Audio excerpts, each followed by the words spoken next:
Sure. Commissioner Bagnell? Here. Commissioner Buckenstedt? Not here. Commissioner Coronado? Yes. Commissioner Elrod? Here. Commissioner Gallagher? Commissioner Newfinke? Here. Commissioner Metcalf? Here. Commissioner Ranville? Here. Commissioner Samuelson? Here. You have a quorum. And this is a reminder that even if you have cell phones on vibrate or silent, the phone signal will still interfere with the room sound system. So, any changes to the agenda?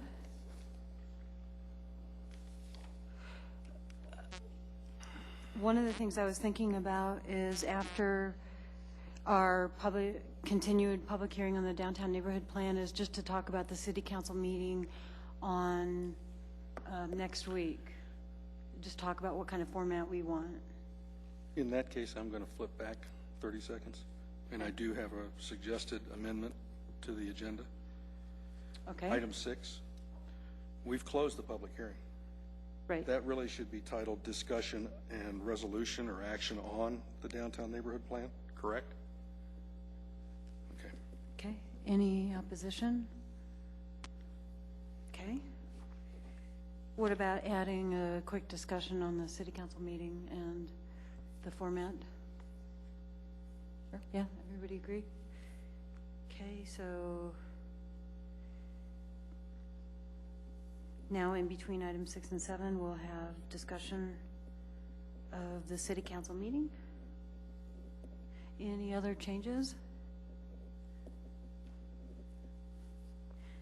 Seeing none, let's move to the approval of the minutes, the July 25th, 2011 minutes.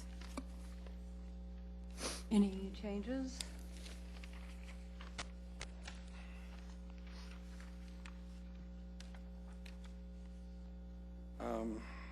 I have a possible change, but I think I'd like to ask an informative question first of staff regarding page 3, lines 3 through 6. Well, actually, it's regarding the whole thing, the whole lighting ordinance. My question is, I went through the video record for the city council meeting where this was considered. I think I was reasonably diligent in listening to everything that was said, and Jan, lucky you got to carry the brunt of that. I didn't hear anything directly, and unfortunately since then I haven't acquired a copy of the ordinance as presented to council on September 6th or with slight amendments approved that night. So I don't know the answer to this question. The question is, did anything that we recommended in the way of considerations at our July 25th meeting even be presented to City Council? I think all your recommendations were presented to City Council. As incorporated in the amended ordinance that was presented to them? Because I didn't see any discussion of it in the meeting record. The staff report that council received had your motion and recommendation in it, and the minutes were attached to that. The ordinance didn't incorporate your changes because they were presented to council as a separate recommendation on your behalf, and if council had agreed to your recommendations, they would have made that part of their motion, and then they would have been incorporated into the ordinance. Okay. So really the one that actually really did get incorporated in the ordinance was mostly probably Jenny's, because they did go to the fully shielded lighting for parking lots and other so that one actually did make its way in with their changes. So okay, in that case I'm going to move the lines 4 through 6 on page 3 of the draft meeting minutes be revised as follows to read: Commissioner Elrod moved, seconded by Commissioner Metcalf, that staff define objective criteria for modifications, comma, with administrative reviews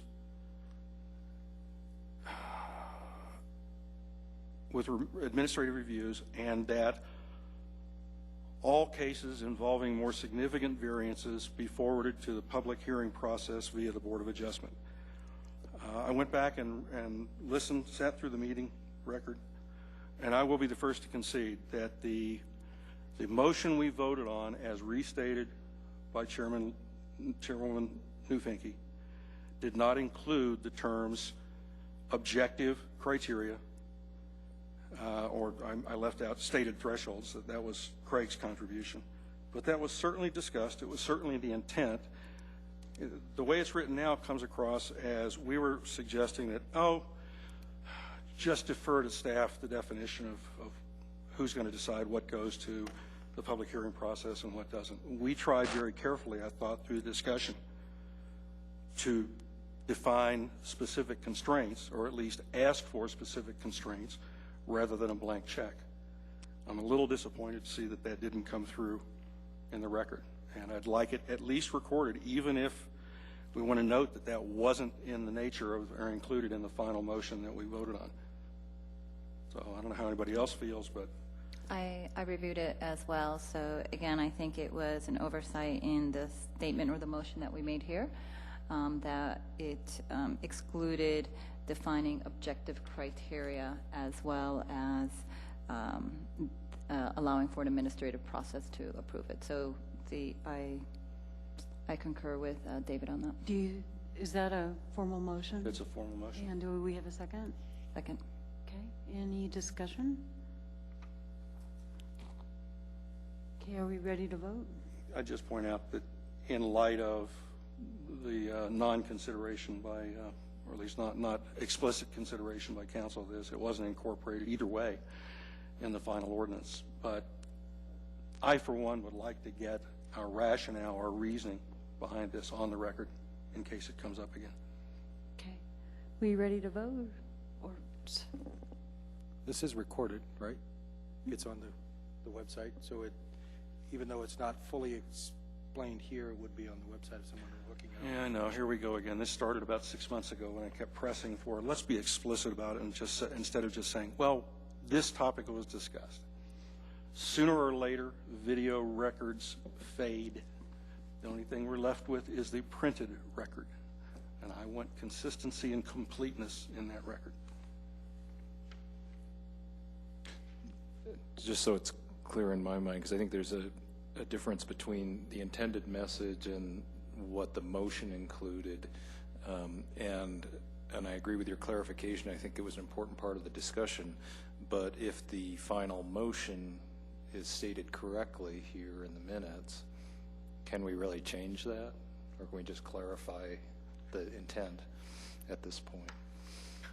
I concede that's probably a minor but significant clarification. We probably would have to leave the motion as actually voted on as it is, but I'd still like to get it noted for the record that the original motion before the restatement included some significant criteria. What we thought, or our 30 plus minutes of discussion evidently considered appropriate discussion. So the motion defines the intent of the original motion? Right. Okay. And I do remember we definitely talked about objective criteria and talking about all cases involving more significant variances be forwarded to the Board of Adjustment. I just don't have my specific notes in front of me. So are we ready to vote, or staff have any comment? And just for the record, I know, Karina, you had a hard time tracking that down. That occurred between 1:20 and 1:27:45 on the video record for future reference.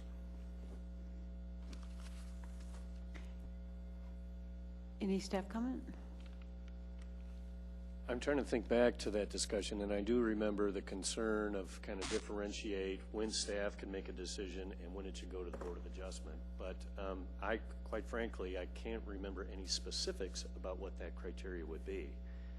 That's part of what we were suggesting. The intent here is that we were asking an evaluation of setting that criteria as well, and that's not represented here. So, So we were trying to define what would be a allowable, call it smaller minor variance. so is it the concern that to allow staff to define what that criteria was?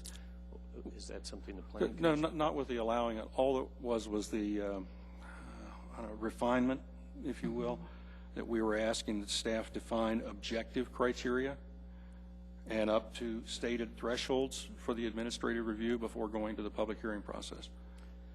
So is it because we're missing the word objective? Is that the? And stated thresholds. Basically, as it's stated, it just says, we'll let staff decide what ought to go to public hearing and what they can decide themselves. And that really wasn't the intent of the motion. I understand. Okay. So we're ready to vote? Do we need to restate it? No? Okay. All those in favor? One against, everyone else, Kurt against, and everybody else is in favor?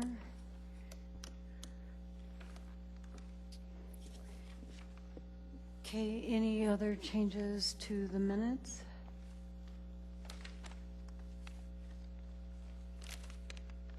I'll move to approve the minutes with that clarification added. Do we have a second? Second. Right, ready to vote? All those in favor? That is unanimous. That takes us to our next agenda item, unscheduled or scheduled appearances. Does anybody have any items to discuss in front of the Planning Commission not related to the topics at hand today? Seeing none, we can move to general business. We have an ordinance amending City Code Section 10-3-2 and 10-8-2 relating to non-residential uses in the R3, the R3X, the R4, and the R5 zone districts. And Jan?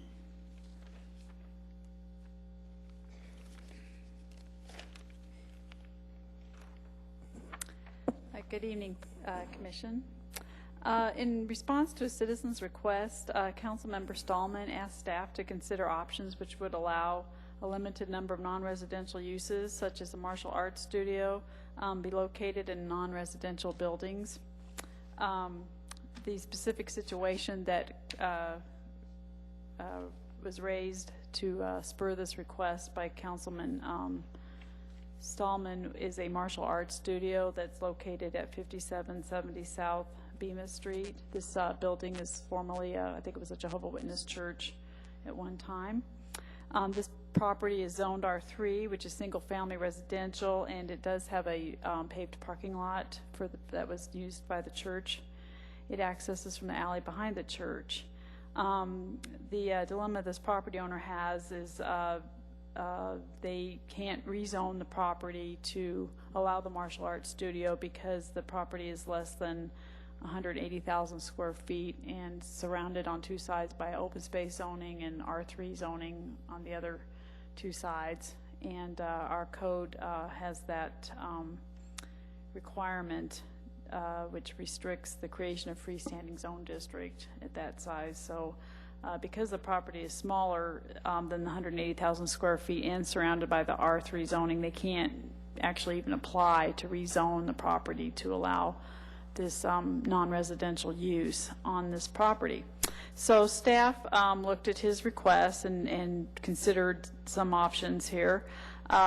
We drafted up this ordinance that's in front of you tonight to address that. It's not uncommon for non-residential uses to exist in residential neighborhoods such as churches and private schools and daycare centers and all. Churches are permitted uses in all zone districts. Private schools and daycare centers are conditional uses in all zone districts. The dilemma some of these buildings or property owners have that own these buildings is if the church or the school leaves and they've got a vacant building to occupy, they only can really be occupied by another church or school because they're not they're non-residential structure and not really fitting for a single-family dwelling to move into it. So they have this little dilemma of how to occupy those buildings. So so we looked at the martial arts studio and some other type of instructional type studios as a possibility to go into these structures, in that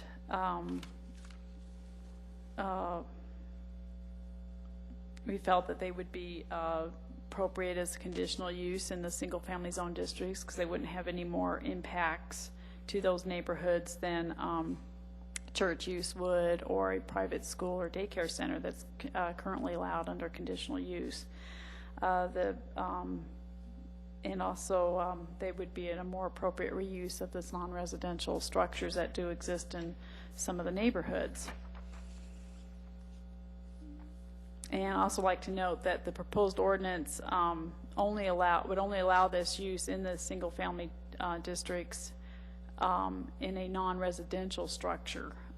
If a church that's existing today goes away, like in this particular case, that use could go into that structure under a conditional use permit that's proposed here. If a church, if we get a new church or new school built, and 5 years from now church moves out and it's vacant again, then this use could go into that type of building.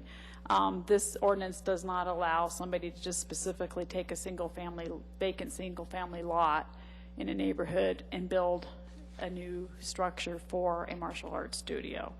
It only allows a reuse of a former church or school building.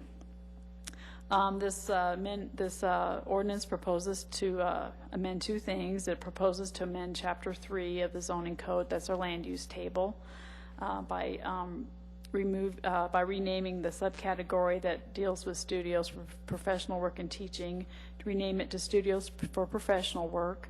That would allow photography studios and those types of other uses to continue in the districts that they're already allowed in.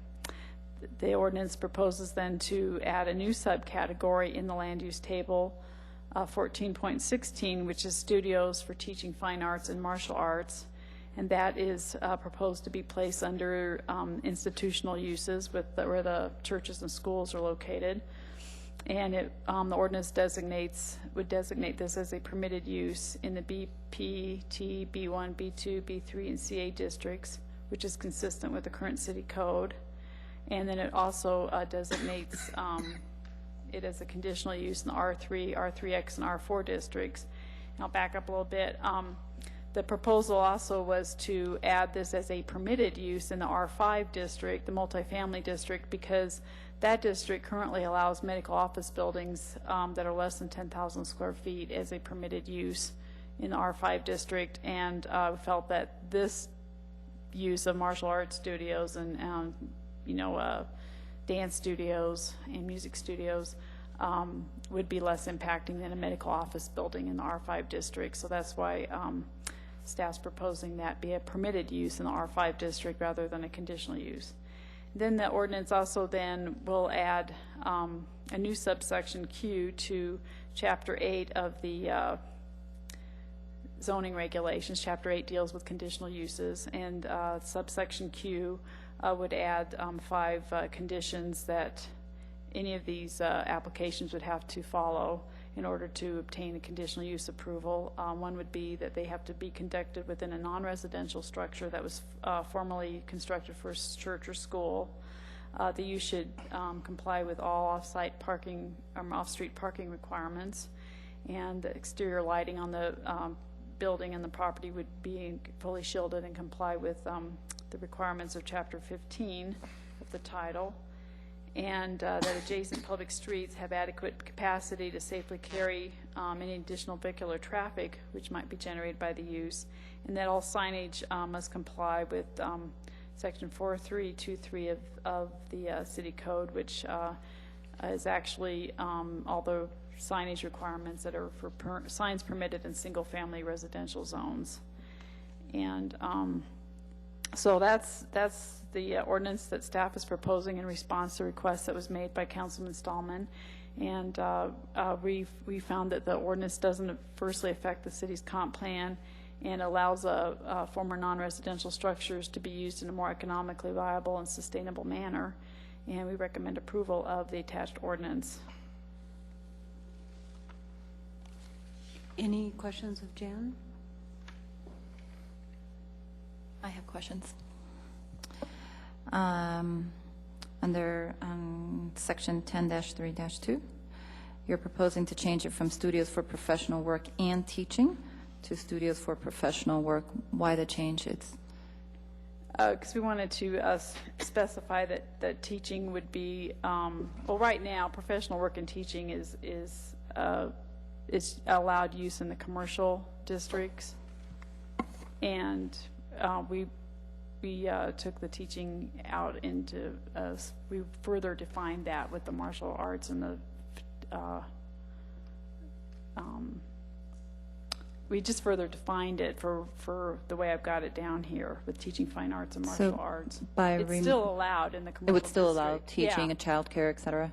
Yeah, it's still allowed in the commercial districts under the new code. Would it still be allowed in this R5 district? Yes, that's what we're proposing, is that it's permitted use in R5. See, right now, professional work and teaching, studios for professional work and teaching are only allowed in the commercial zone districts. Okay, and so this code actually redefines teaching more specifically to martial. It just redefines it so that we specifically have it listed in these uses that we felt were more comparable to, you know, daycare centers and elementary schools and things like that are allowed as conditional uses in the residential district. And that's why you're establishing a new subcategory to define the teaching component? Yeah. Okay. What are, so some of the things that would fall under fine arts, I imagine, music, dance, tattoo parlor? No, Why not? because we have tattoo parlor clearly That's defined different. in the code, yeah. Is there a specific fine arts definition? We don't have the specific definition in the code for that. Is there a specific martial arts? Does it include mixed martial arts? We don't have a specific definition for that either. But what martial arts are, taekwondo and karate and... So you say, but we don't know. So I guess following up that question, couldn't this also be construed fine arts to mean dance, music, pottery, sewing and knitting, auto maintenance, yoga, appliance repair? Is there any limit to this, or are we tailoring this because of a specific request for a specific business in a specific building in a specific zone district right now? Because if that's where it is, I think we've got a problem with that. Well, I guess I would never interpret automotives as a fine art, but that's... I think we didn't really define it because I guess my feeling was you know it when you see it, and fine arts is pretty well defined in any college curriculum, and I wouldn't really consider automotive fitting into that. Okay.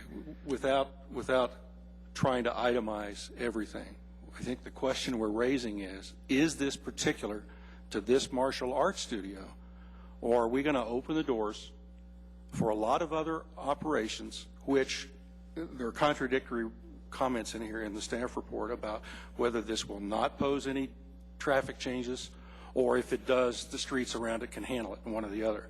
But I'm sorry, I don't see, that this is an institutional use. Churches, schools, absolutely. This is not an institutional use. This is a business use, period.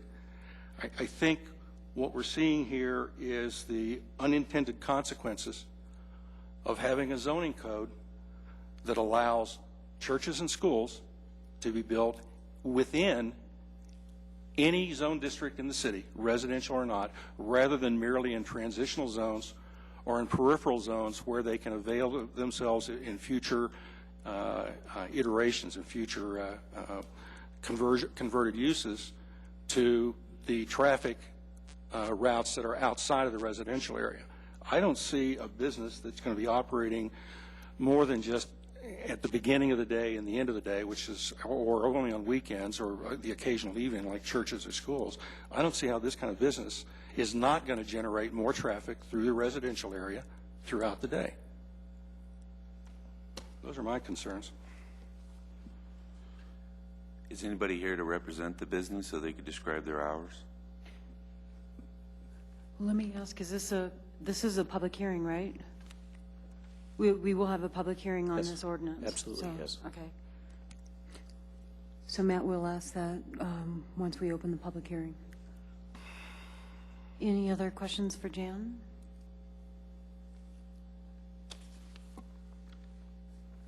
I have another question.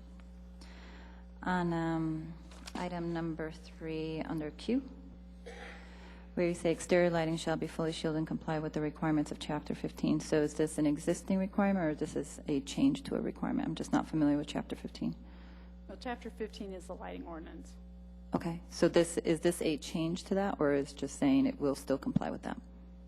It says that it shall It will comply comply. with it. Okay. And right now, Chapter 15 is The current lighting one ordinance. that was just passed a couple weeks ago. Okay, thanks. Dave? But aren't you've given 5 reasons here why we should consider this. Aren't items 2, 4, and 5, or sorry, 2, 3, and 5 merely stating a given? I mean, the use will comply with existing ordinances. Duh. Of course it will. That isn't a reason to approve this. So that leaves us with 1 and 2, or 1 and 4, and I think that's what we have to address ourselves to. Any other comments? So this is a public hearing. Do we have a public hearing roster? No? Seeing that, does anybody wish to address this ordinance tonight? Pam?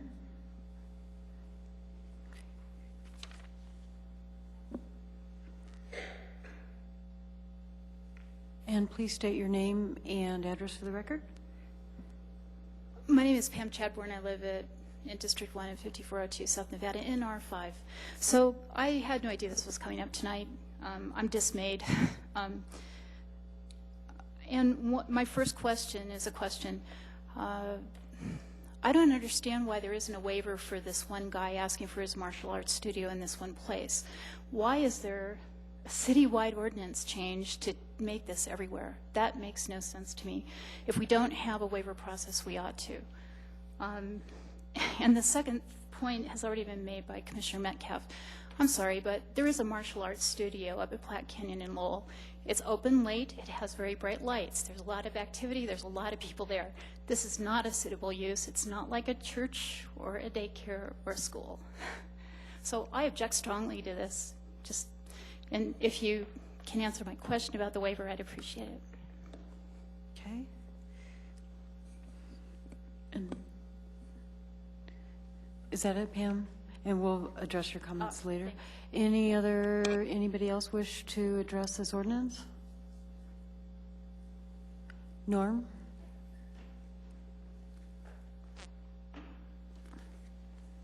Good evening, commissioners and staff. Norm Brown, 6081 South Spotswood. I hadn't really planned to say anything, but it occurs to me that I took judo when I was a kid, and it was a learning situation. Martial arts is fairly clear.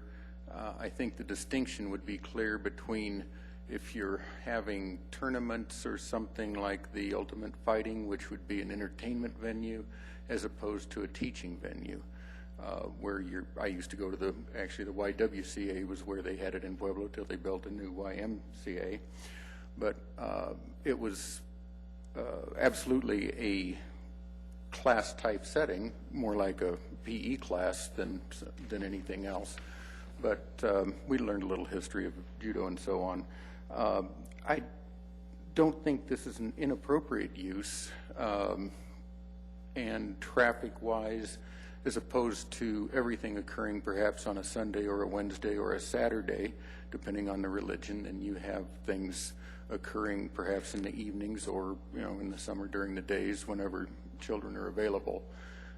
As far as the fine arts aspect, I think you could reasonably expect that fine arts pertains to things that the Fine Arts Committee has jurisdiction over, those medias and so on.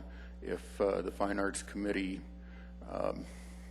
becomes involved in automobile repair, then that would probably expand that scope.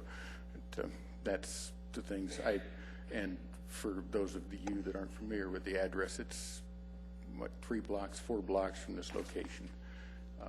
And I believe there's also a martial arts studio actually at the corner of Bemis and Littleton Boulevard currently as well, in an old church. If you look at the back, the south facade, you'll see the church-shaped windows there. Thank you. Thank you. Anyone else? No?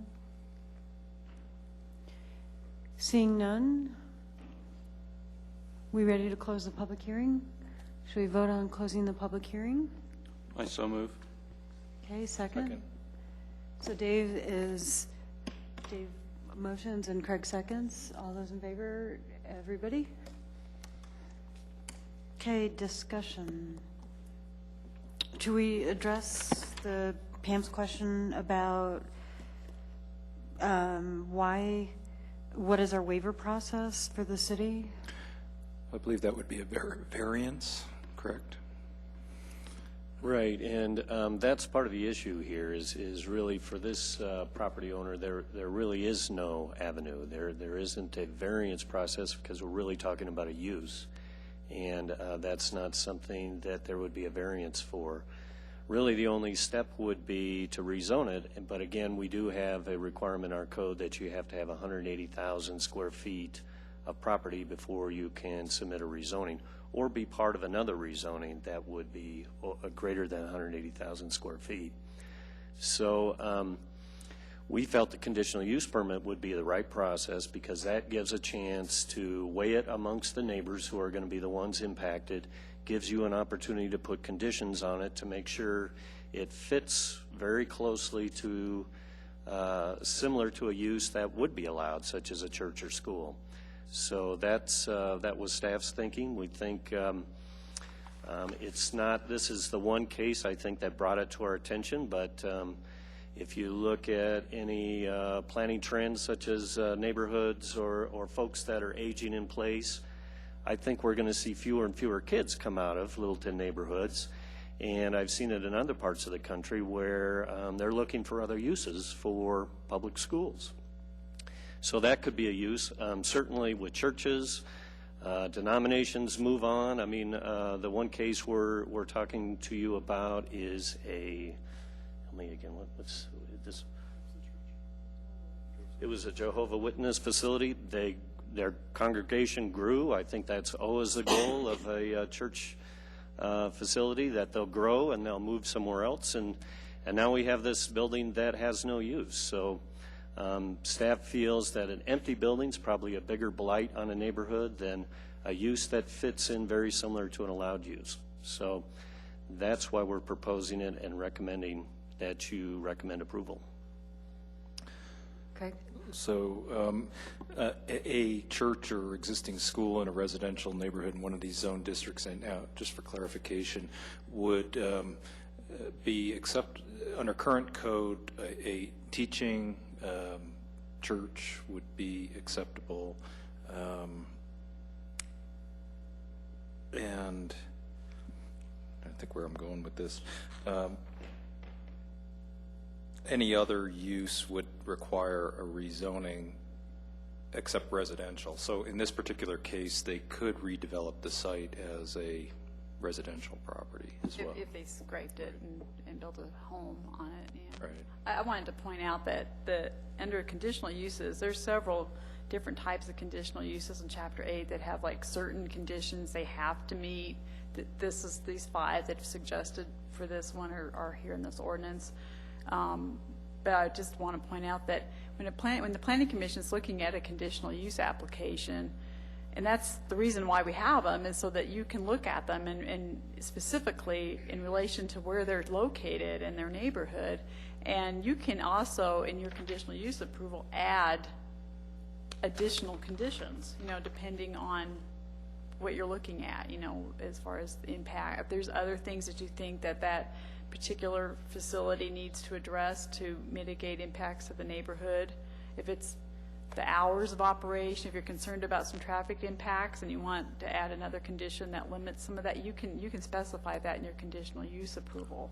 You can require additional criteria, because there's just general criteria under conditional uses to mitigate these kind of impacts. These 5 that I've listed are the suggested ones to go in the code to be followed, but you can add some additional ones now if you want, or you can also, depending on the application you have in front of you at the time, you can add certain conditions.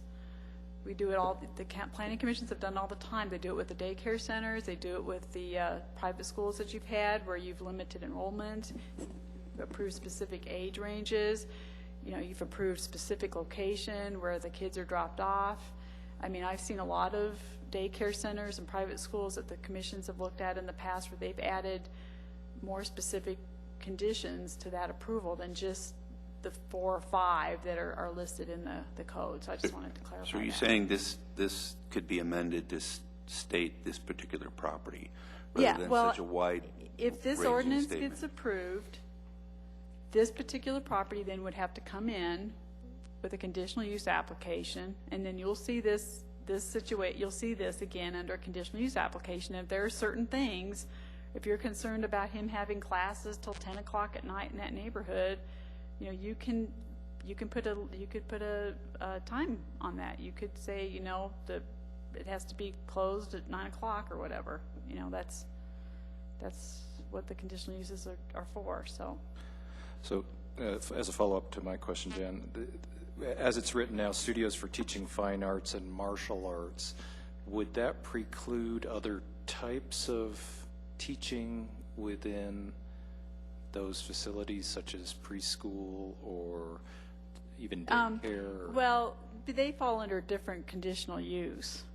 If somebody wanted to do a preschool there or a daycare center, then they would come in and apply for that type of conditional use, because there's other criteria that are looked at for that type of use. Plus, there's also different state licensing and all that sort of thing that comes into play too. So that still, the code will allow private schools and daycare centers also as a conditional use in that same zone district. So if the martial arts teaching school that's in the Jehovah's Witness Church right now, 5 years from now decides to vacate, and so Primrose School or something is looking at that building and they want to go in there, then they would come in and apply for conditional use for a preschool.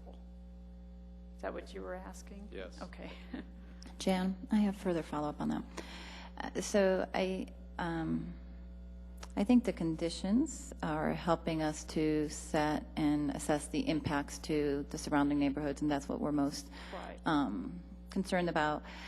My struggle is, choosing the words or limiting ourselves to fine arts and martial arts without defining them. So again, we can come up with so many examples of what if someone opened up a language arts teaching program or a after-school learning center on math. So there's so many other things that would, meet these same conditions, be in the same spirit of what we're intending here.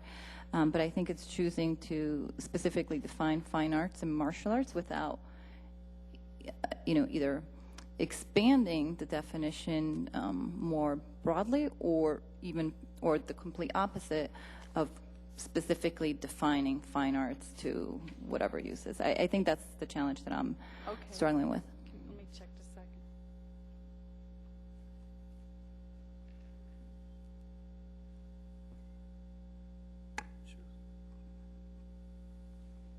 This is my suggestion. If I would suggest, if you want to do this, is to continue this, and with asking staff to come back with definitions for those two. That would be my suggestion. If you want to continue this to another planning commission meeting night, and we'll come back with specific definitions for those two. I'd like that. Thank you. One other clarification, Jen, you said that if someone wanted to use this as residential, they'd have to scrape it and build a residential property, but they could. They could, if they, you know, convert this they to were a 1 or creative and 2 they or wanted 4 that building unit for a house, property. that's fine, yeah. I mean, old churches are turned into Yeah. residential Yeah. properties all the time, so they could use it as a residential. Yeah, oh, sure, yeah. But, you know, sometimes that isn't going to be the case, and so that's what we were trying to alleviate that situation. I'm going to add 2 comments for when we do, assuming we do postpone this and come back to it, the things that in my mind aren't going to go away by definition of fine arts or martial arts. One is, I repeat, this is not an institutional use. Okay, it not only is not an institutional use, it's not a residential-oriented use like a church or a school or a child care center. Okay, it's a business that brings in business, clients, and traffic into a residential neighborhood. I'm sensitive to Councilman Stallman's intent in these hard economic times to look for ameliorating the impact of abandonment of a building on the owner. I certainly concur with your comment, Glenn, that better a building of some use than an empty building in the neighborhood. On the other hand, we're not here to solve an individual business or property owner's problem with what he built for a narrow permitted use. We're here with the zoning to assure that if we say we're protecting residential neighborhoods, we're protecting residential neighborhoods. So that's not going to go away in my mind, no matter what kind of definition we come up with for fine arts or martial arts. Okay, do we need a motion on the table to continue discussion? I motion to continue discussion and with staff to come back with recommended verbiage on fine arts and martial arts. Do we have a second on that? Second. That's Craig seconding. And Excuse me, Chairman.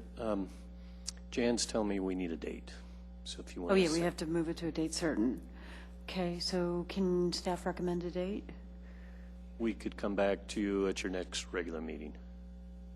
Which I'm not sure what that, 10th? Second week, I'm hearing October 24. As your October next- 10th? Should it? No. Should have one in 2 weeks. 10th, I think. 10th. October 10th, correct? So we have a motion and a second to postpone the discussion and to allow staff to have time to define fine arts and martial arts to our next regular meeting, which is October 10th. So we all ready to vote on that? The only comment I'm going to make is I'm going to vote for it, but only in the interest of moving this along tonight so we can get to the Okay, downtown plan. all right, all those in favor? And that is everyone except Kurt voting no. So we'll move that to the October 10th meeting. So that takes us to the discussion or resolution of, to continue the public hearing on the downtown area plan.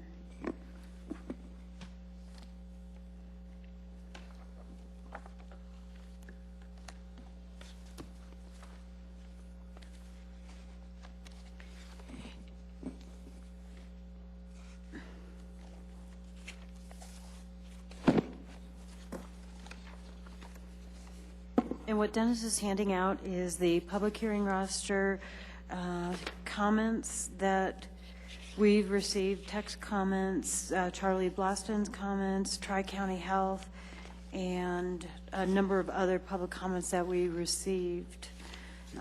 And we some, Excuse me, go ahead. no, go ahead. Yeah, these were comments we received after the public hearing or during the public hearing with the comment cards, so. Okay. And then the larger 8.5 by 11, or 11 by 17, excuse me, is a summary of the comments that you received during the public hearing, plus those received afterwards. So a summary that Linda and I worked on, and then Sarah Jane and I helped complete that today as well, so. So in terms of format, I had a couple thoughts on how to proceed. Maybe we can go through each of the commissioners and just see one major issue that you'd like to discuss, and then maybe after getting a sense of what everybody thinks we need to look at in terms of changes, then we can go one by one through the list. I know it'll be kind of excruciating, but I think we can get through it quickly. I think that's great. And one thing we had talked about, I think, before the public hearing was because of the short turnaround, we were hoping everyone could kind of listen and think about major things you wanted to bring forward. So issues that you saw as the most critical. So I think it works very well. Are we seriously proposing to consider each comment, even though some of them obviously are nothing more than comments, not a request for action? Well, one of the things that we have here is staff recommendation to Planning Commission. So, for example, the first 4 issues on this list will move to the regular comp plan development process, or the regulation review process. So, Jenny, sorry. I guess for my standpoint of how looking at this is that I've identified specific policies that I see, having gone through the comments, that we should discuss for at making an adjustment or a change to based on the comments. So I just have a few areas to discuss, and I didn't know if other planning commissioners had the same response rather than going through each comment, but just bringing forward those ones that we think, and I noticed some of the comments will repeat themselves and that there's a pattern. So I just, rather than going through individually, I think for myself, I'd rather focus on as the ones that I've grouped together or I see a pattern that can directly be connected to our policies. Yeah, we can certainly approach it that way, but one of the reasons why I wanted to kind of go through this list is just to make sure that we address everybody's comments and that, you know, the public had the opportunity to present their comments, and we wanted to address them somewhat specifically. So, I mean, to me, the major issues are the most important, and if we can get those out right away, I think that would be good. But, you know, what do you guys think? I agree with Jenny. I'd rather focus on the ones that we can address or that are common themes. I don't know, personally, I don't know that I'm prepared to address every single comment that was presented, but rather, again, I picked up a couple of highlights where I think it does require modification to the plan or a recommended modification to the plan. So should we begin with Jenny's list? Okay. Does everybody agree? Just start off with Jenny's list and see where we go. I'm squirming because 45 minutes ago I was objecting to the fact that City Council did not explicitly discuss our recommendations on the lighting ordinance. Granted, that was only 4 or 5 points instead of, how many did we end up with, Dennis? About 90? That's a lot. Including repetitions. Is there a way, after we've gone through what we think of as deserving consideration for revising the plan, is there a way of agreeing upon and posting some sort of responses to or clarifications of, recognition of the comments received? For example, they talk, you know, a comment that would ask us to develop a citywide general comprehensive plan, which A, we already have, and B, that's been our stated intent from the beginning, so that's nothing new. Thank you for reminding us. I mean, is there a way of doing that in an expeditious manner so we're not sitting here for 5 or 6 hours while still paying due respect to the time and the attention paid to these issues by the public? I guess I would suggest that if you start with the list of things that you want to change, and then you can look through here, and what you'll see is a lot of just, you know, we got the comment, we agree, here's where it is in the plan. If there's any problem with what we said, then maybe you can add those to that list. Otherwise, they can stand as they are. I mean, I'd just like to make sure we get through the meat of this. Right. So are you suggesting we publish something like this spreadsheet on the web so that people can see the response to all of their comments, Dave? Oh, go ahead. Well, in a lot of the processes that I work in, which are generally NEPA processes, yes, they do, it is published. But if it's just a comment and doesn't require any action, then people just say agreed or got it or whatever. Or thank you. Thank you, yeah. Or in the 24 or so that are already addressed in the comp plan, we can redirect them to that. And we have done that Right. here. So Yeah. that'll help. Right, so should we start addressing Jenny's points? Okay. For ED, and I'm going to go through our policy numbers right down. So I'll begin with ED 3B, and that is with Greg Rinke's comments from the merchants to address merchants' request to update sign ordinance. And I believe that that is a reasonable request, and I think should be included in our plan. So do you have proposed language that we can vote on? Basically, address merchants' request to update sign ordinance. And staff, it's documented in here what that means. Allow third-party signs, exempt temporary signs, allow corporate slogans. Seeing as how that came from the merchants group, I believe that that's we want to remain economically viable in our downtown, and I would like to support the request. Craig? Just a question on that. Could that be addressed similarly to the lighting ordinance, where it's a recommendation to review and update the ordinance? And perhaps signage, to me, maybe belongs under the different section. Not economic development, circulation. Actually, I think lighting ought to be there as well. I think Jenny was right on target with which Economic development. policy implementation is related to this, is ED3A or 3B, definitely. My question would be, or clarification would be, items 3, 4, and 5 really are all part and parcel of the same thing Greg asked for. He asked for addressing the signage code regarding exemptions for temporary signs, including the ability to include corporate references, logos, slogans, whatever. So that's all one item. Isn't this a little too specific for the comp plan as well? Shouldn't this be not in the comp plan, but taken care of by city and through their sign code? Well, I think that's a question we had as well, in terms of we've got general language about updating the city's rules and regulations to help implement the plan and the intent of the plan. And so the question is that enough, or do you want to get something more specific? Typically, I think it's left more general. This may be something that is identified in the process. There will be an issue identification process in that as we go through the rules and regulations. I would say over the past 3 years, we have hashed and rehashed virtually every one of these items over and over and over again. I appreciate the public's comments, but I think we've gone through every one of these, and I think wasting our time another hour sitting through each one of our specific comments about what's on here is going to waste our time. I'd like to move forward. Or next thing you know, we're going to be doing the same thing about the noise ordinance. It's particularized to downtown. It's too specific for the comp plan. Right.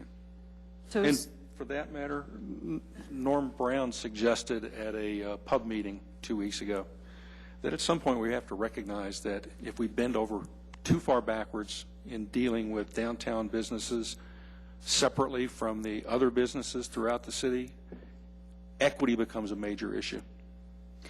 And is this something that we could put in the implementation strategies for implementing ED3B? I mean, is that? I mean, if you want to have that kind of specific language, you could do it there, or you could do it under the land use section too. I think it's too specific. I think we should leave it out. And so that was the issue, that it's left out and therefore not fully addressed for the needs of But we're not third-party addressing sign. every specific business owner's needs in the comp plan. They have ways to come to the city if they have an issue with a sign ordinance. They can come back to the city and try to get that changed. So- We're not changing sign ordinance and codes in the comp plan.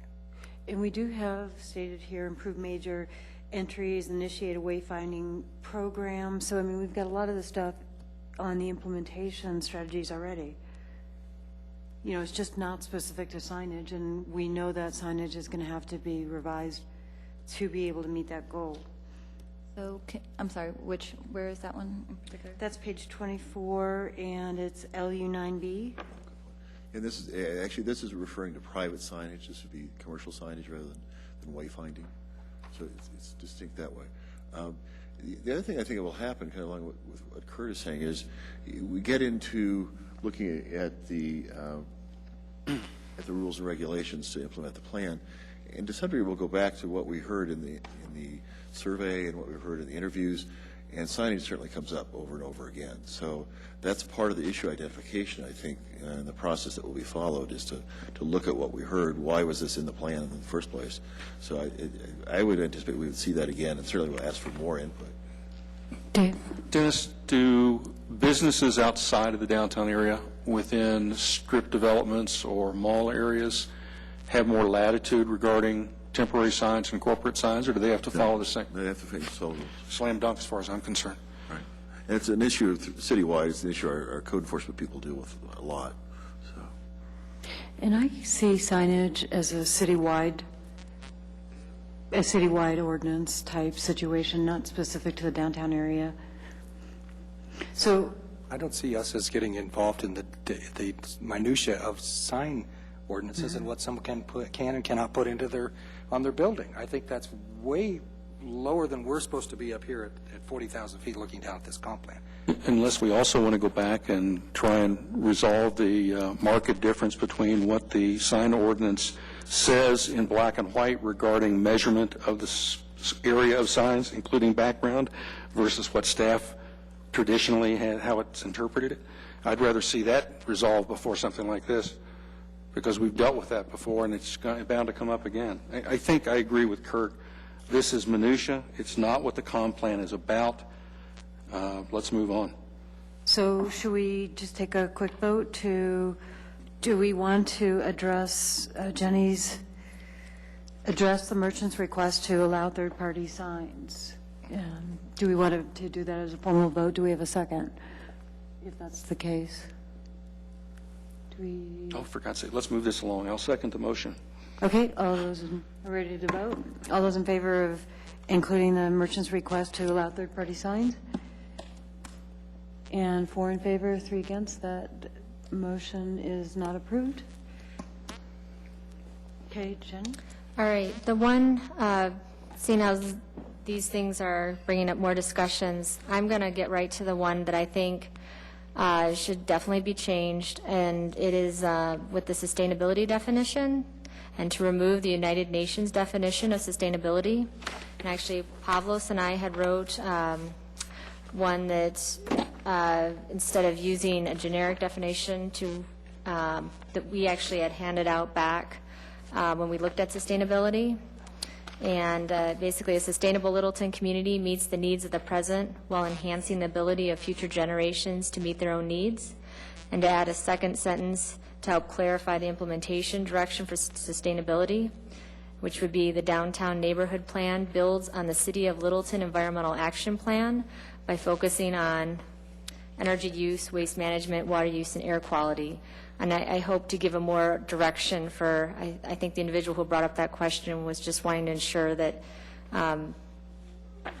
that we are more clarification, I think, on what sustainability means, because it is so broad and generic oftentimes. And I think a lot of it has to come back to the resource management, and I think that that's important to remove the United Nations definition.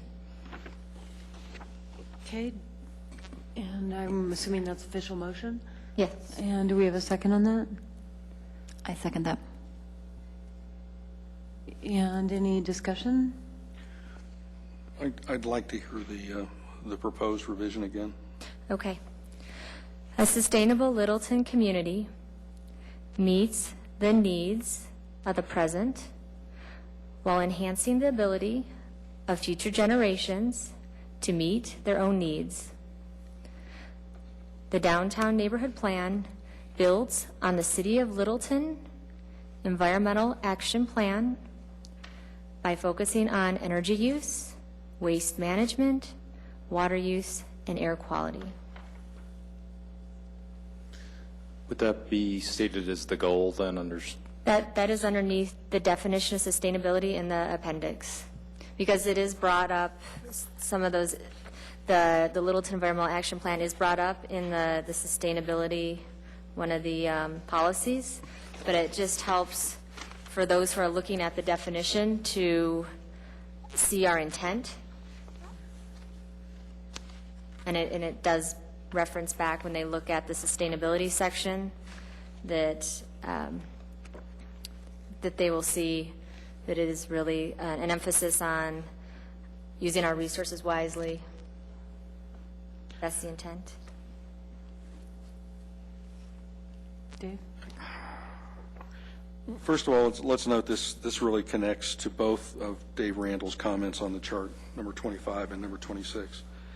I would say, first of all, that in my opinion, there's nothing wacky or sinister, certainly not outdated about the definition, regardless of the fact that the UN label is connected to it.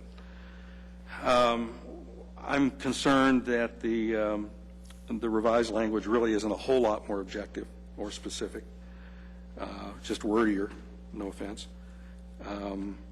It may, on the other hand, at least address Mr. Randall's concern about the not limited to language by eliminating some of the focus areas that we listed, like land use and that sort of thing.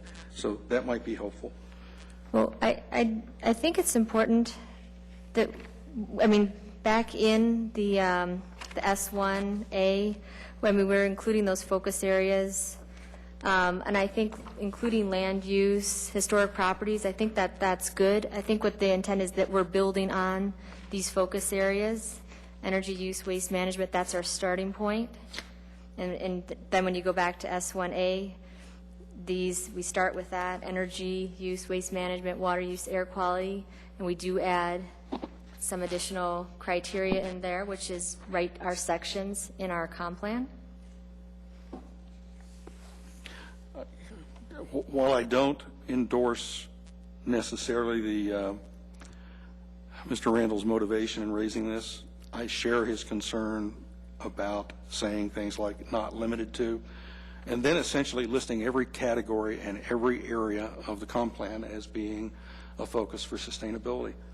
I am probably not as leery as he is, but I do have some concerns about what that could lead us into, just as I had concerns about protecting historic properties being taken too far. Can we address the definition first and then address the not limited to Well, language? as I pointed out, I think one bleeds into the other, or could bleed into. We could solve both with a single definition.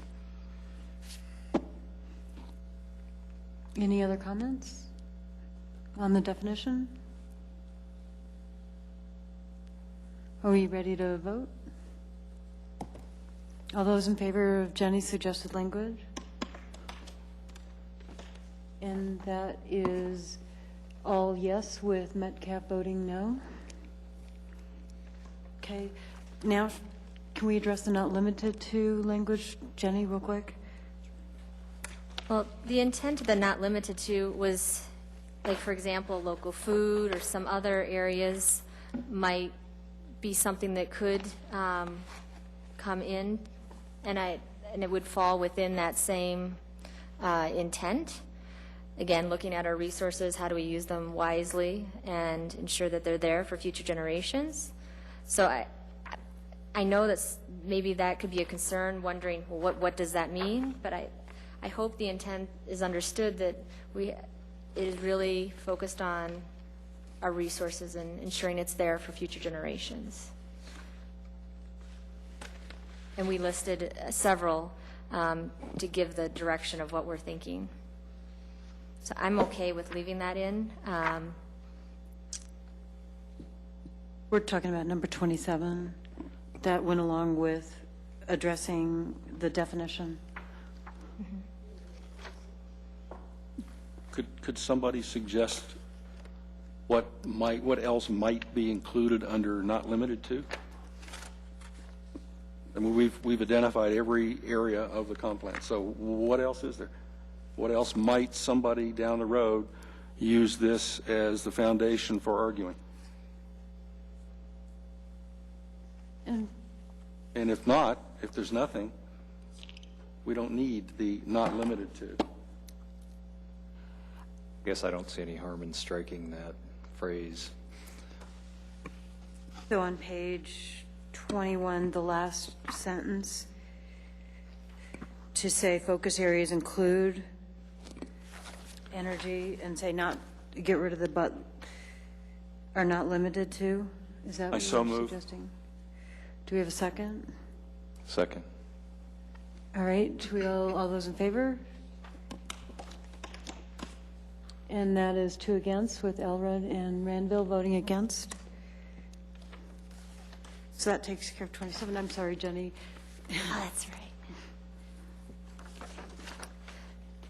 And the last couple I kind of grouped together, just because I think it deals with the same thing, which is the land use. LUAB, LU9B, and it talks about basically the Littles Creek Trail and how do you pull people into, and the directional emphasis to Main Street. And I don't know if there's anything additional we want to add in there, or if we just make sure that that's a note for ourselves, that we keep that on our radar. Signage from the Mary Carter Greenway Trail to major entries, that should be part of our wayfinding program. So I'm not sure if we should specifically add that in our comp plan, that language, but I would hope that we don't lose that as part of our wayfinding program. And I think we heard a lot, well, I heard there was a resident from Curtis Street, and I think that there's invested interest on seeing Curtis Street improve from the standpoint of the trees, the being able to walk, being able to bike. So I think that was reinforced from the public comments, and I hope that we ensure that we keep those in mind when we move forward. So I didn't know if we needed any additional language, and I could leave that up to you. But making sure that we get the signage for the wayfinding, and also I think our land uses could even be more attractive to help pull people from Littles Creek to Main Street from a standpoint of entertainment or restaurants. So we didn't really talk much about land uses on Curtis Street per se, but a lot of just the street furnishings and updating that. So we could take it further if we wanted to, or just make sure we don't lose those comments. Well, in LUA, it says the land uses and building forms along Curtis Street should reinforce the multimodal streets as a principal circulation routes for vehicles, pedestrians, and bicycles. You think we need stronger language?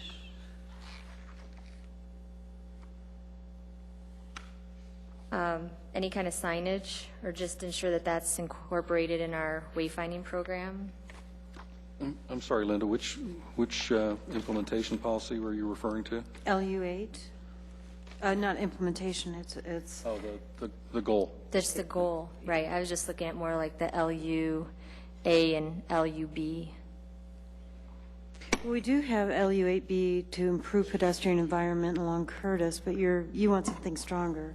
Yes, I was wondering if we wanted anything stronger as far as reinforcing the land uses to be, we've got some of the entertainment, the tavern, Merle's restaurant. If we wanted to have any of the land uses help to pull people towards Main Street to from the bike path and reinforce that, and as well as signage.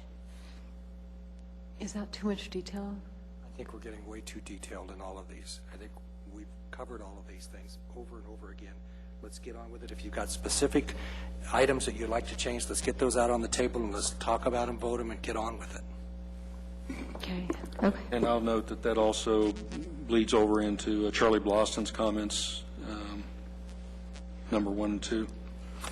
Yeah, What you don't see in Charlie's comments is the discussion that I had with him after he gave us these, and that was that these things I think are great points as always. Charlie gave us great feedback, and he's concerned about just, is this feasible? Is this difficult to do? And after going through and listing all these things that he thinks have real practical difficulties, he said, nonetheless, you should put all these in. These are all great ideas, and if opportunities do arise for these to occur, he would really like to have that kind of backing of having it in the plan. So despite his concerns about, the specifics, he thinks that they're great concepts, each and every one. So he at the end said, put them all in. So Yeah, specifically, where we had talked about developing new design standards for site and streetscape profiles for Maine, Alamo, and Prince, he asked, well, what about Nevada and Curtis, and I don't remember what the other one was. And my comment to that would be, we've discussed that, and Maine, Alamo, and Prince we're treating as one set of standards or profiles or whatever you want to talk about. If we want to talk about or work with DRC to develop a different set of standards, particular to those other streets, certainly within the purview of what we've suggested, it isn't likely to be the same as for Maine, Alamo, and Prince. absolutely. So can we get a sense of the Planning Commission? Do we want to expand the language for Curtis to include land uses? Aren't we doing that with what we've defined in those areas as far as mixed use, commercial and residential? So are we going to be more specific than that? Or are we going to start saying we need to have at least every fourth building be a restaurant? Or That's the question. Do we want to be more specific? That's where I think Kurt is going. How specific do we want to be? We're not going to dictate and prescribe what the makeup of the downtown area is going to be lot by lot. We rejected that notion a long time ago. Yeah. So do we all agree? I don't think that's the point of the recommendation either. I think that there is an element of LU 8B that's missing that talks about the adjacent land use. I think it's a strong statement as it is. I think it could be amended slightly to include the adjacent buildings. I don't know if it's going to make a huge difference to me, but do we have a specific proposal on how to do that? well, let me take a shot at it here, if you don't mind, and I'll make it as a motion, and then we can get it on, get it discussed. Improve the pedestrian environment along, and I'm looking at LU 8B, improve the pedestrian environment along Curtis Street with continuous wide sidewalks, street trees, and other pedestrian amendments and adjacent land use, and support adjacent land uses that reinforce Curtis as downtown's primary north-south pedestrian connection between ACC and Main Street, period. So I just added Adjacent land uses. adjacent, encourage adjacent land uses that support that as a pedestrian street. I would second that. Okay, any discussions? All those in favor? Ooh, any discussion and? All those in favor? One of the other comments we got suggested, and we talked about this before, Curtis ought to be pedestrian only. Charlie points out, and if he didn't, I certainly have repeatedly, Nevada is the only through street for traffic from ACC to downtown, other than Prince. You can't go through in Nevada. And Rapp Street stops at the entrance to downtown. So let's be careful just how far we're going to go, how strong we're going to be. And I'm going to go back to what I said 3 minutes ago, and that is, how much stronger do you have to be than these are the land uses we propose for those areas? What we're really saying now is we really, really mean it? I don't see it. Okay, are we ready to vote? All those in favor? And that is 4 for the motion, and Elrod, Samuelson, and Metcalf are against. Motion passes. Okay, Jenny, that works for you to strengthen the language? Yes. Okay. Yes. So next? Also, it was just talked about, actually, the LU8A, we talked about with Charlie Boston's comments of adding Nevada, Curtis, and Rapp Street as looking at templates for those circulation routes, and I think that could make sense. And I think we just talked about how that those would look different than Main, Alamo, and Prince Street, but that they would be on our radar to be included. Okay, that's a motion. I'm sorry, what were the streets? The streets are Nevada Street, Curtis Street, and Rapp Street. Do we have a second?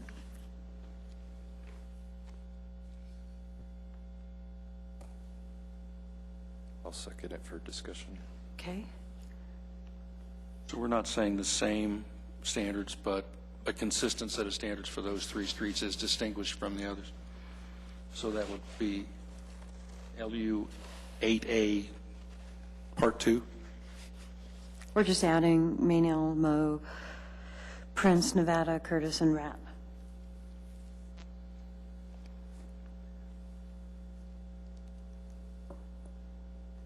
I like the idea. I mean, I think it really needs to be, if this is something that we're looking at for in the future, it's going to have to be done anyways. So we're going to be talking about Curtis and Nevada, south of Alamo, between Alamo and Maine, north of Maine, into the R5 area. It's all going to be the same set of standards? Really? No, we're not saying it's the same set of standards. Well, we're saying we're talking about a set of standards for Curtis, Okay. Nevada, and Rapp. No, I'm saying, are we going to do the same set of standards throughout the length of those streets and not differentiate between what we have tried to set up as distinctive characters for those three areas, the area south, Main Street, and the area north?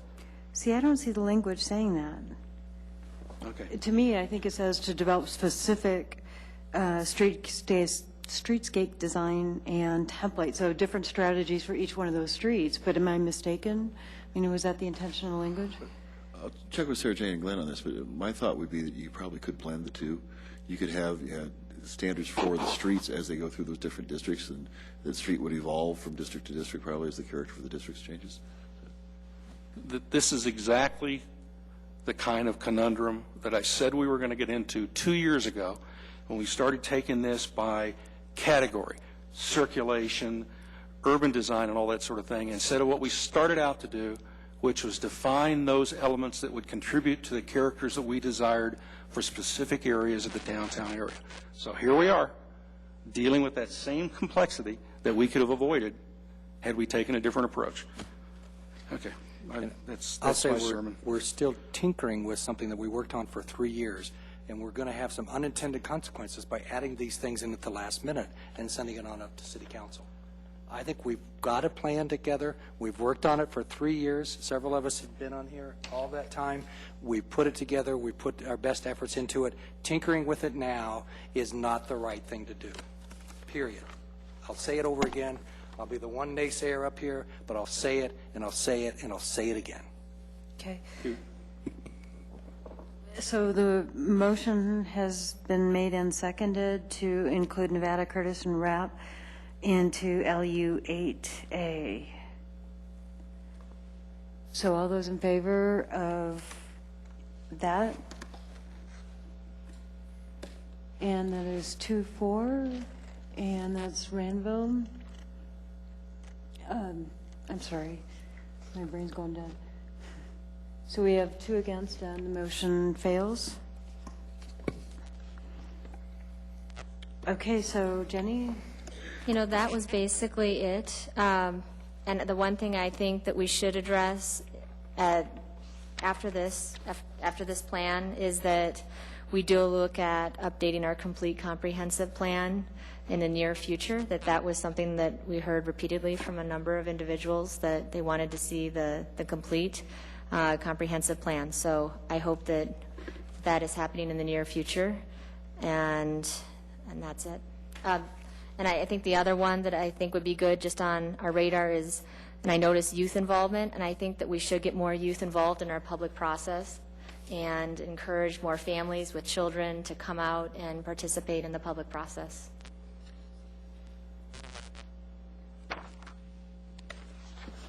How about we, just real quickly, go commissioner by commissioner to see what some of the biggest issues they might have, and before we discuss them, just go ahead and get them out on the table so that we know what we have to deal with. So, Karina, do you want to start? Sure. I'll highlight the ones that I had called out. These were comments from Pam. Page 1 of her email. Littleton Boulevard with a tram shuttle bus concept. So I just wanted to include on page 18, public transport. Okay. Any others real quick? Yeah. Karina, could you tell us where on page 18? I'm sorry. Under section CN1A, last sentence, instead of "and vehicle lanes," I just want to also specify "and public transport," which we have not specified here. We do specify in CN1, but then we don't specify in CN1A. Okay. While I saw those comments, I don't have a copy of those in writing. Do we have those that we can look at? Otherwise, we're going to be making reference to comments that we don't. I emailed them out to you. Hopefully you got them. And then also.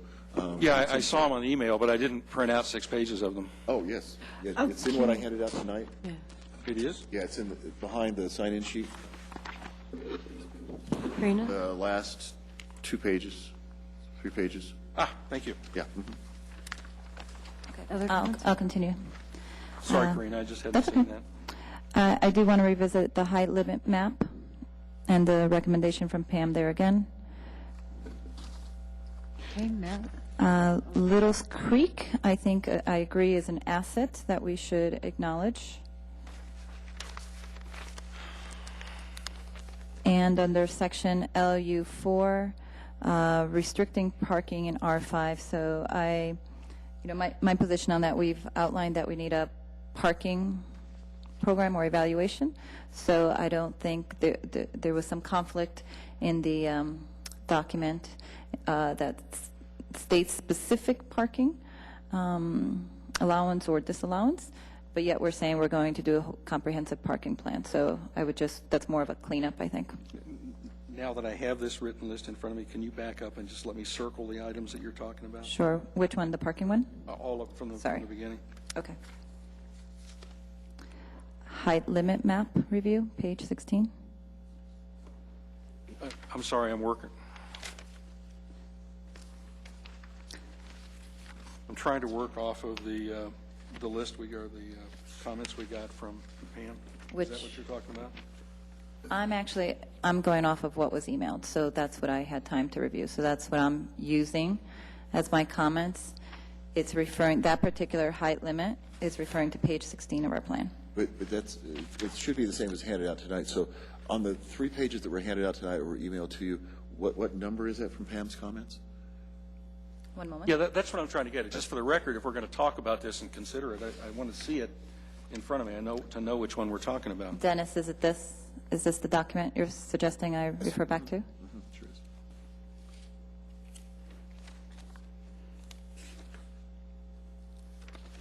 Well, can we get all the issues on the table, and then when we start addressing them one by one, we can go to the That's what I'm trying to do, is to page. get them on the table. But we can Explicitly. get the references as we start addressing it, is what I'm trying to say. Okay. Okay. So your next issue?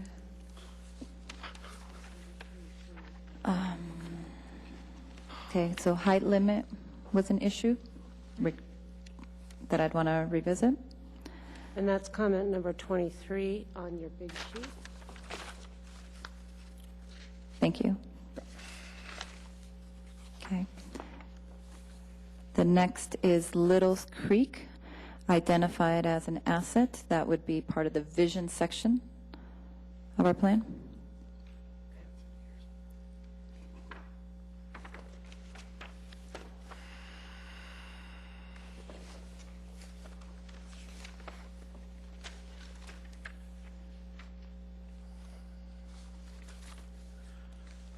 And is that it? Besides the restricting parking. Restrict parking in R5, that's part of principle LU4. Okay.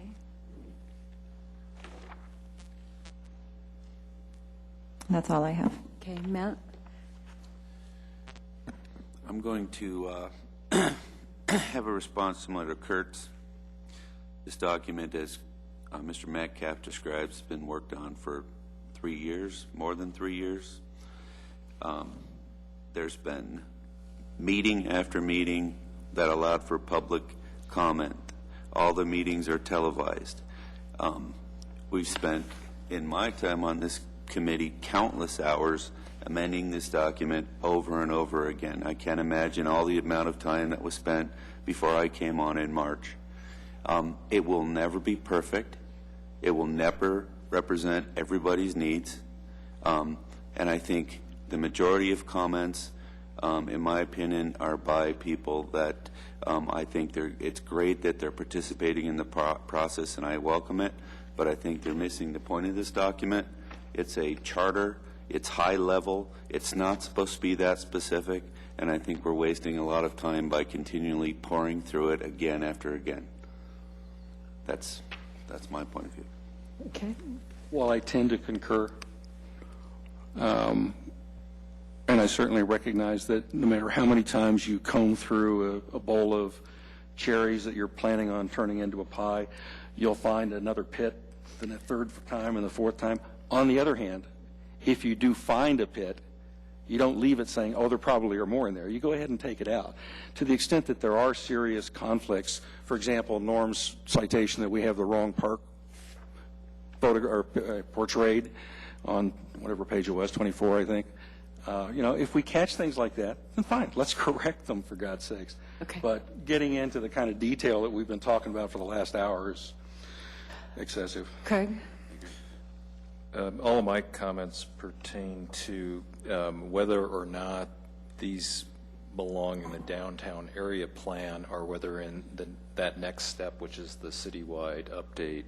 And it goes back to our signage discussion before, which I think I agree it's more of a citywide discussion.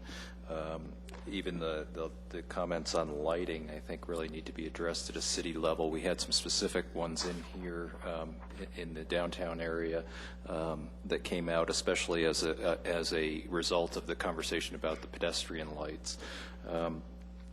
The one that Kent Bagley brought up I thought was important to consider, and that was the Littleton should apply as an urban center, and I see the staff comment that would be a city council direction.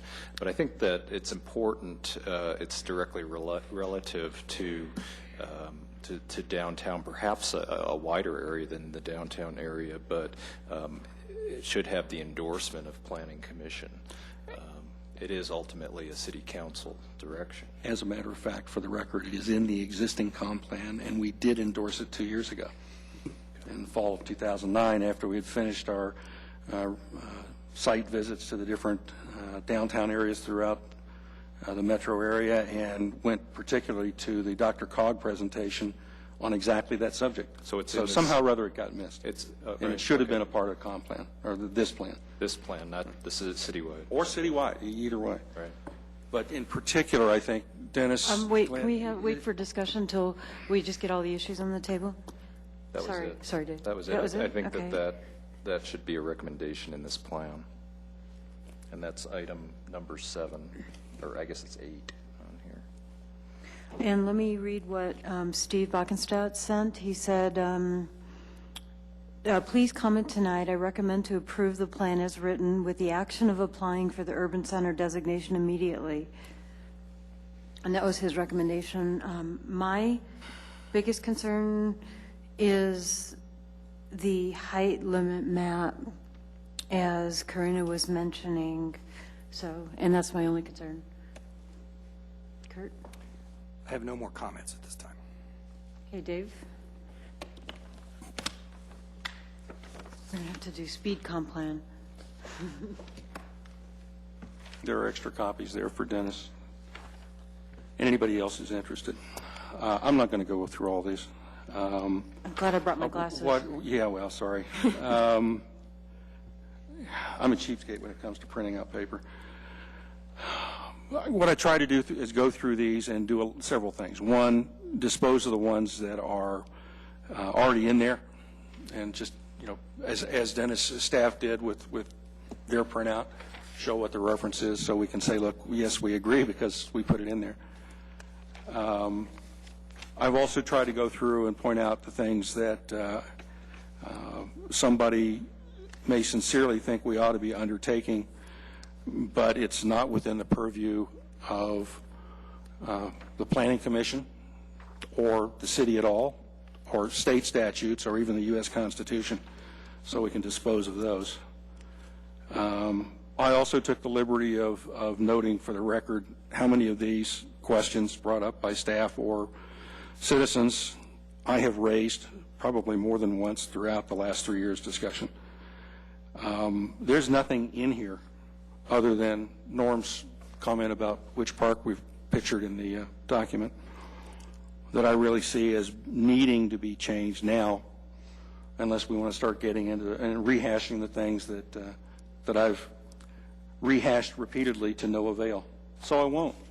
But for the record and for everyone else's edification after we move on, these are my comments about the comments received. And probably given the intemperate nature of some of the remarks offered by some of the citizens with less than even modest attempt to inform themselves of the facts, we're probably better off not going through them in detail. So I'm not going to make any recommendations. Okay, we've got, 27 minutes left? Just to get this off the table, can we go ahead and vote on number 27, which is Norm Brown's, replace the picture with the picture of Stern Park on page 46? I mean, I think that's kind of a no-brainer. Oh, do we get a second? Second. Okay, we've got a second. Linda motion, which probably is not a good idea, and Karina seconded, and that is unanimous, so we disposed of that. Would Norm like a picture of his house in there instead? We could do that, but we have to have a motion. So just in looking at these comments, and I'm going to be, let me just take urban center designation. Is this something is it a citywide designation, or is it something that applies to a downtown area? It's defined for a specific area at the determination of the city. So the city makes that application, defines the boundaries, and typically they're fairly small areas. So the areas that have been mentioned are, for example, downtown and the Mineral Light Rail Station. Both those areas have been mentioned as possible urban centers. Similar areas are the Highlands Ranch Town Center is a designated urban center. So there is, I don't think there's any minimum, or I guess there is a maximum acreage on it, but yeah, there are criteria that one has to meet in terms of just the density being a little higher than the surrounding area, and it's pretty minor. It's pretty easy to meet the criteria for an area like downtown. So. If you don't mind, I just printed the requirement. I guess they were just updated for 2012 from Dr. Cog, and it just has the key issue. It doesn't have the criteria, but if I could just read them really quickly so we know what we're talking about here. Urban centers have been an important element of the Metro Vision Plan since its inception because they are active, people-friendly places with robust pedestrian, bicycle, and transit amenities, allow people of all ages, incomes, and abilities to access a range of housing, employment, and service opportunities, have high levels of internal connectivity and are connected to a larger region, promote healthy living with walking, bicycle, transit as viable transportation options, and are supported by innovative local planning, zoning, and urban design strategies that promote higher density mixed-use communities. That's all of our downtown plan. And Dr. Cog's intent is to direct development to these areas, direct 50% of new housing and 75% of new employment growth over the next 25 years to the designated urban centers through the Denver metro area. Isn't there funds available, though? There are Isn't that the funds real there. reason we want to do that, is to get government There are. funds? And the intent is there'll be more and more funds, and there'll be, as Craig was reading, they're going to be really focusing more and more. If there are funds available for transportation issues or infrastructure issues, they're going to look at those urban centers as the areas where they really want to concentrate that to make, again, the sustainability, its efficiency of services. So is Ken's comment here, or how we would respond to his comment that this would become part of our implementation plan? Is that where something like this would belong? Actually, I think what Kent suggested, what we discussed more than 2 years ago, what's in the existing comp plan, So it's is that already it's a there. goal. The implementation strategy would be for staff to take the necessary steps to apply for such status. The fact that it's an unmet goal of the 1981 plan says, and the fact that we discussed it repeatedly more than 2 years ago, just says it's just an oversight, and we really ought to put it into comp plan, into this plan. I so move. Second. All right, so any discussion? We're ready to vote? So that's 1 against, Linda voting no. Okay, that takes care of our urban center designation. How about we go to heights? And then maybe address then the parking. I'm just trying to prioritize this here.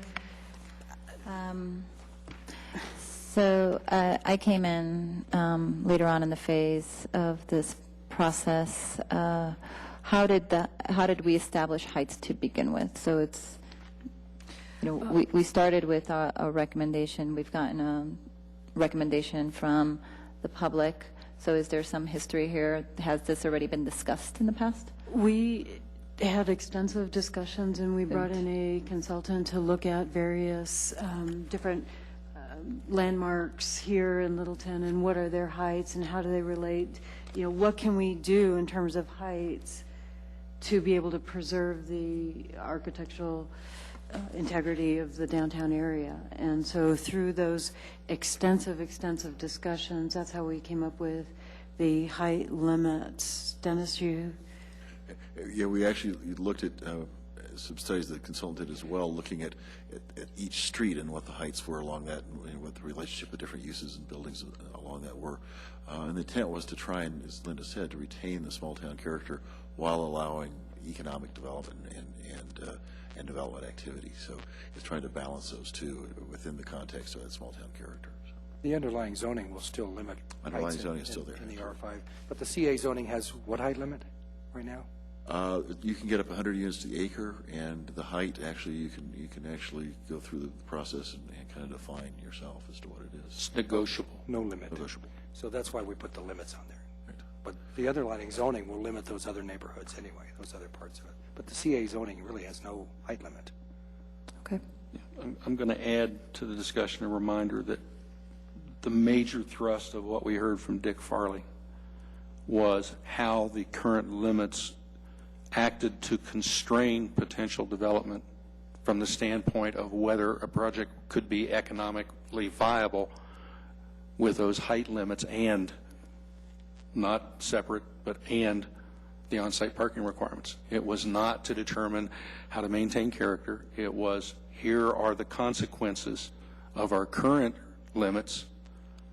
Think carefully before you modify those. We ended up modifying them to keep the area right around Main Street fairly low-key, or smaller level, and then we stepped it up as we went away. The repeated refrain during those discussions was on maintaining mountain views. My repeated refrain was, after 1 story from street level, you don't have a mountain view unless you're living in a 4-story building across the street east of a 3-story building and you're on the 4th story. So I think, I'm going to say one more time, our motivation, our rationale for this is unsupportable and incorrect. To include a height map? To include a height Anyways. map. Whether we have it arranged the way we do now, east-west, or as Pam Chadbourne suggested, change it so it's north-south. either way is unsupportable. It does not meet the goal that we ostensibly, that we claim that we're trying to meet to maintain mountain views. I don't think we're just trying to maintain mountain views. Our goal is historic character, but while balancing economic development. So we are trying to accomplish a lot of things. And so, I just asked the question, do we feel that the studies that were conducted have addressed all of those goals or attempted to balance the needs of all of those goals? I know that's a subjective question, but... And here's my comment, which I kind of just recently discovered, is that it all depends on the definition of how you measure heights. And if we have 50 feet in the area where the old mill is, that 50 feet could easily be 70 feet based on how we measure the heights in the city of Littleton, unless we had an actual definition, which I know there's a definition in the code. And if it's clear and concise and also transparent, then I think it would make it easier to say that 50 feet is a reasonable height limit. Which is another reason not to talk about, with all due respect, Pam, another reason not to talk about stories, because you can play fast and loose with stories. Heights are a little harder, although it appears that we're having those kinds of misunderstandings with staff. Now's not the time to talk about it, but I certainly want to discuss that at a future time, as I do the interpretation of the sign code on measuring background as part of the lettering. I think those are distinct and thorny issues that we really need to get resolved. We can't let them continue to fester out there. So I have 2 items for agendas for future meetings, height measurement and sign codes. Okay, so any further discussion on height? Do we need to propose any modifications at this time? I mean, really do think we discussed it really extensively. I'll waste my time and my breath by moving that we delete the separate height map for the downtown I second neighborhood. that. So the motion is to delete the separate height map. Any discussions before we vote? Okay, all in favor? That is 3 in favor, 4 against. Motion fails. Okay. And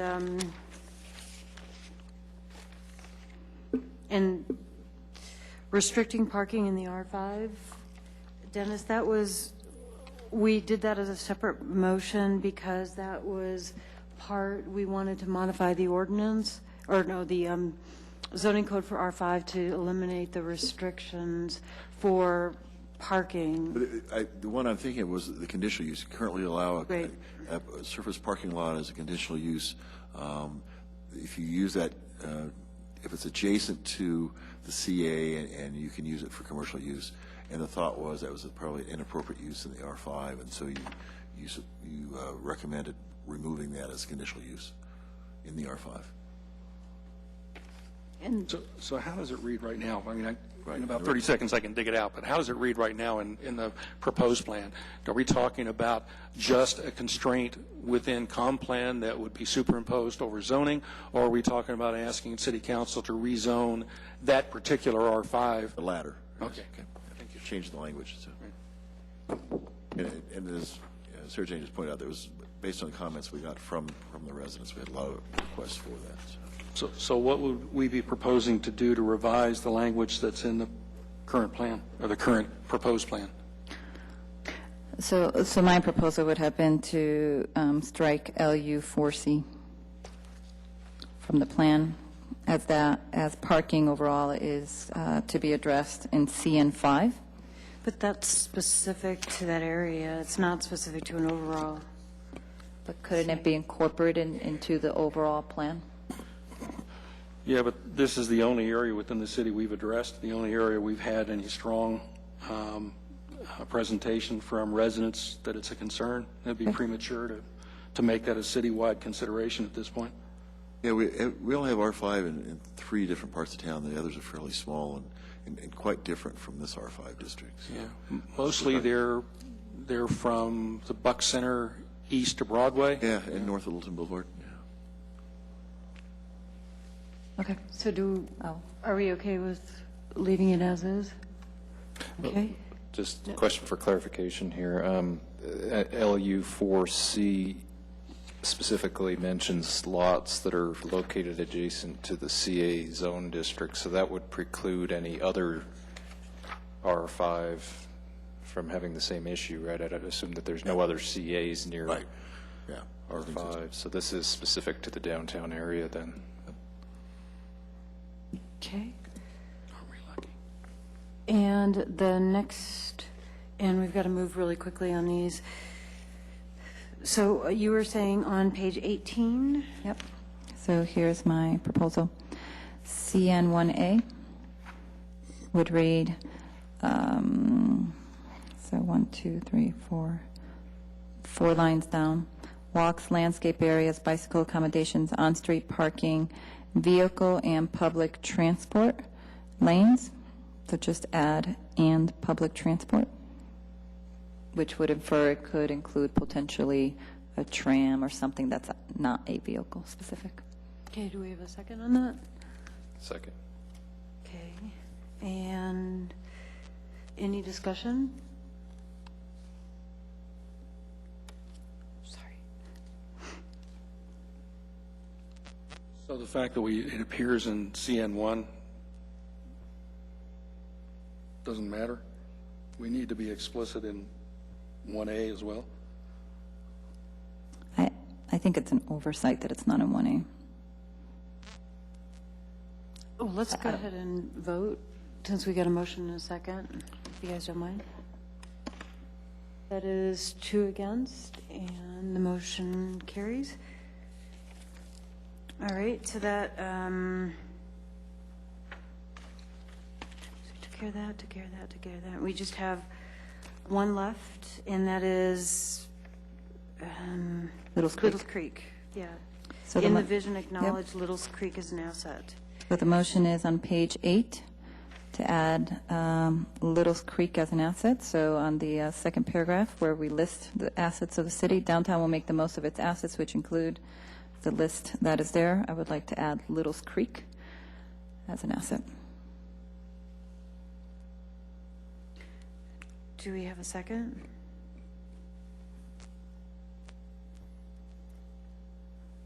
No second?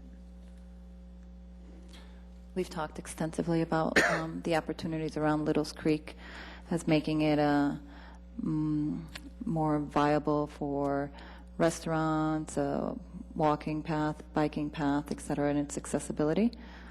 I think it is unique to downtown Littleton. I'll second it. Okay. It's been, I think it's covered in adjoining neighborhoods, parks, and open spaces as well. Don't think it's necessary to. I think Corinne is just trying to get us to acknowledge up front that it in particular is an asset. okay, we have a, Regardless of the fact that it's a concrete channel with 12-foot high walls. But we've also discussed the various opportunities around that and how that can be modified, or how other cities and areas have modified or adjusted for something like that. I think it's the difference between what it is and what it could be. yeah.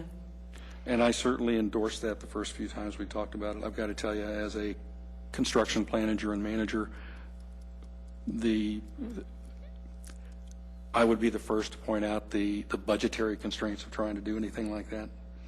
And I suspect that somebody else sitting up here with some knowledge of banking and loans would echo those sentiments. This is a vision.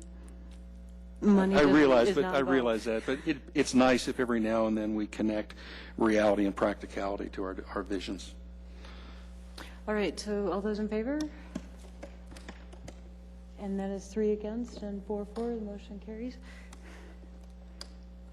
And that takes us to, do we have any, I know we already discussed overall comments, but any kind of last minute concerns that need to be addressed before we take a vote on the main plan to move it to city council, and then talk about what we're going to do for the presentation at city council?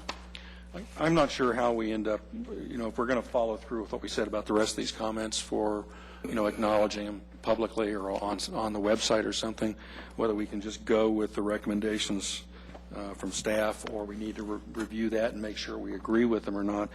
There is one in particular I think we need to make, at least I want to make a comment on, and that was Dave Randall's comment about the provision on page 14 that could cause a problem for financing. I think he was referring to our addition of a sunset provision. I believe that he misread our intentions in the statement. What we're trying to do is establish a reasonable sunset provision with an eye on conditions that may change between a plan that's approved under one set of circumstances in 2011, and after 5 to 10 years, those conditions have changed markedly, and a project that would have been approved in 2011 is no longer appropriate for the area. We were not, as I think he misconstrued, giving the city or staff or city council latitude to suddenly pull the rug out from under a developer and cancel the approval. What we're saying is we're going to establish sunset provisions, but then council can consider, or the city can consider, specific circumstances to extend if it appears warranted. I just want that, unless somebody objects or differs with me, I think that's what it says and what our intent is. I want to make sure that's clear for Mr. Randall. Okay. And in terms of this document, I'd be happy to work with staff in coming up with a document that's ready to go on the web if somebody else wants to work on it too. Seeing none, is that okay? Is that okay that I would work on a document to put out on the web to respond to these comments and combining maybe parts of Dave's comments with the staff recommendations? Yes, thank you for doing that. Okay, so we'll do that and we'll try to get that out on the web. So any more comments before we do the big vote? We've got, it has to have 5 votes in order to move to city council. It's not your typical vote according to the code. Is it the code or the rules of procedure? It's the code. The code. And so are we voting on this plan modified for the motions that were passed this evening? Is that how it would go? Mm-hmm. Okay. Yes, is that right? That's how I interpret it. Okay. Do you need a motion? Yes. I would move that we approve the plan as modified this evening to move forward to City Council. I second. And just for clarification, what we're talking about doing is putting together a memorandum to City Council that includes the changes that you're recommending. We would continue to forward this document as it's written. Okay, so they see the scene 1 with the memo. Okay, good. Okay. Any discussions before we vote?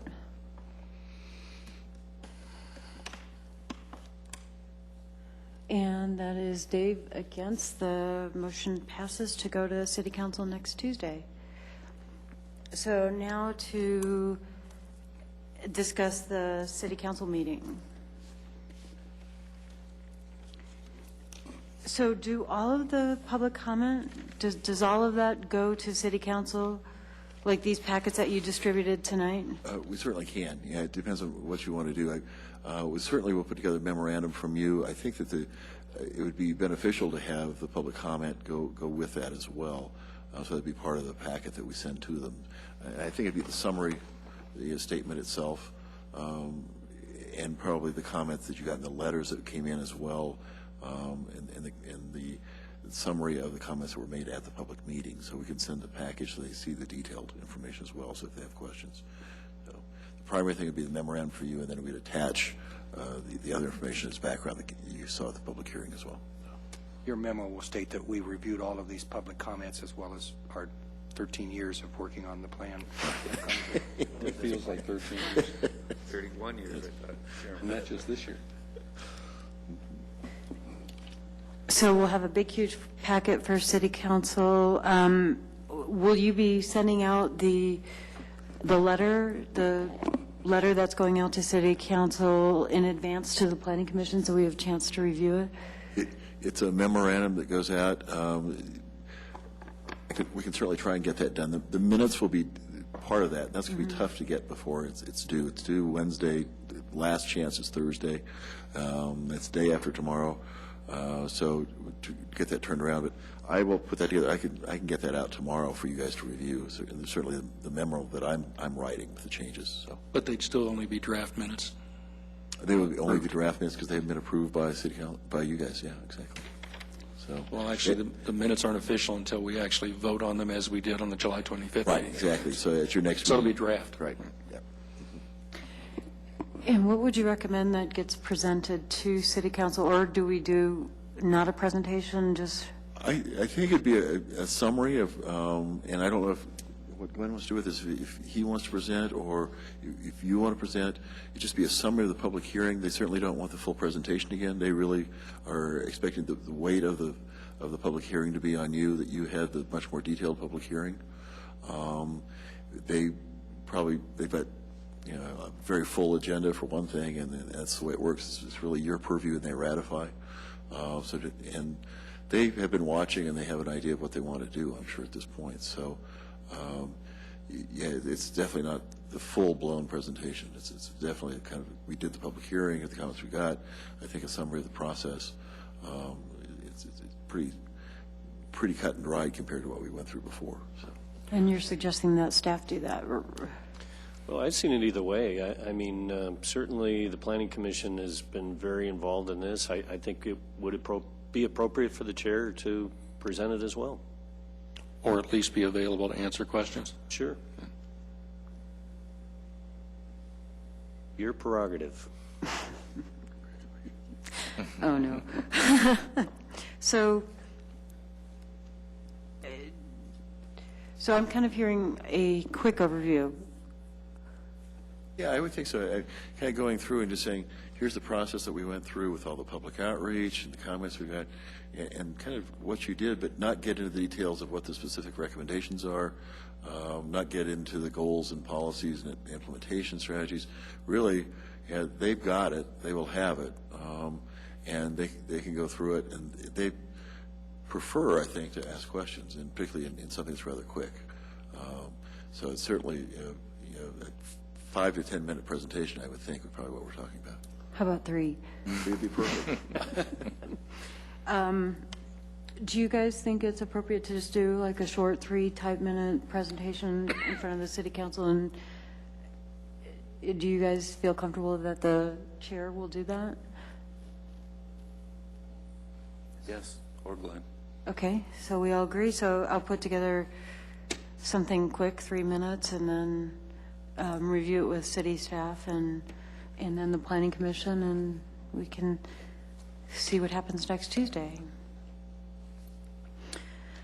So any more on the City Council meeting? Any concerns or anything that you want to make sure it gets addressed? Or I shouldn't ask that. Okay, so that takes us to reports. Staff?